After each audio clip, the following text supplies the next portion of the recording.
Welcome to Raju reviews. Allu Arjun గారి next movie ఏంటంటే కనుక త్రివిక్రమ్ గారితో అని చెప్పి ఈ రోజు సోషల్ మీడియాలో సమాచారం రావడం జరిగింది.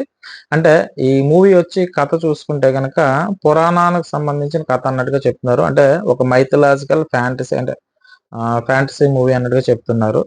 సో అంటే ఈ కథ ఆల్రెడీ రెడీ అయిపోయింది. షూటింగ్ వచ్చి ఫిబ్రవరిలో స్టార్ట్ అవుతుంది. మార్చి నుంచి కంటిన్యూషన్ షూటింగ్ అయితే జరుగుతుంది అన్నట్టుగా సమాచారం రావడం జరిగింది. ఎందుకంటే గనక అల్లు అర్జున్ గారు పుష్ప 2కి సంబంధించి 5 ఇయర్స్ సుకుమార్ గారి దగ్గర లాక్ అయిపోయారు.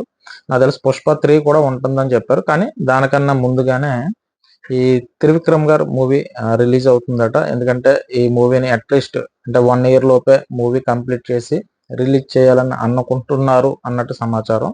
అంటే ఫైనల్ గా అయితే మాత్రం ప్రాజెక్ట్ అయితే ఓకే అయిందటండి.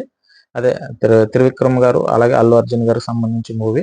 సో అదంతా కూడా సోషల్ మీడియాలో వచ్చిన సమాచారం ప్రకారం చెప్తున్నాను. ఎందుకంటే ఈ రోజు ఎక్కువ హైలైట్ గా ఆ న్యూస్ నిలిచిందనమాట. ఎందుకంటే కనుక అల్లు అర్జున్ గారు అలాగే త్రివిక్రమ్ గారికి సంబంధించి ఆల్రెడీ 3 మూవీస్ వచ్చాయి. ఒకటేమో జులై, రెండేమో సన్ ఆఫ్ సత్యమూర్తి, మూడోదేమో అలవైకుంఠపురం. 3 సూపర్ హిట్స్ అయినాయి.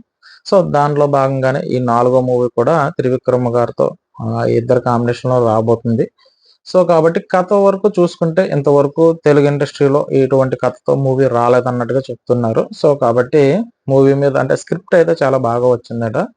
సో అందుకనే ఈ త్రివిక్రమ్ గారు అలాగే అల్లు అర్జున్ గారి కాంబినేషన్ లో మూవీ ఫిబ్రవరిలో స్టార్ట్ అయ్యి మార్చి నుంచి రెగ్యులర్ షూటింగ్ అయితే జరుగుతుంది అన్నట్టుగా సోషల్ మీడియాలో సమాచారం. సో నేను చెప్పిన విధానం మీకు ఎవరికైనా నచ్చినట్టయితే నా ఛానల్ సబ్స్క్రైబ్ చేయండి, ఓ లైక్ కొట్టండి. బాయ్.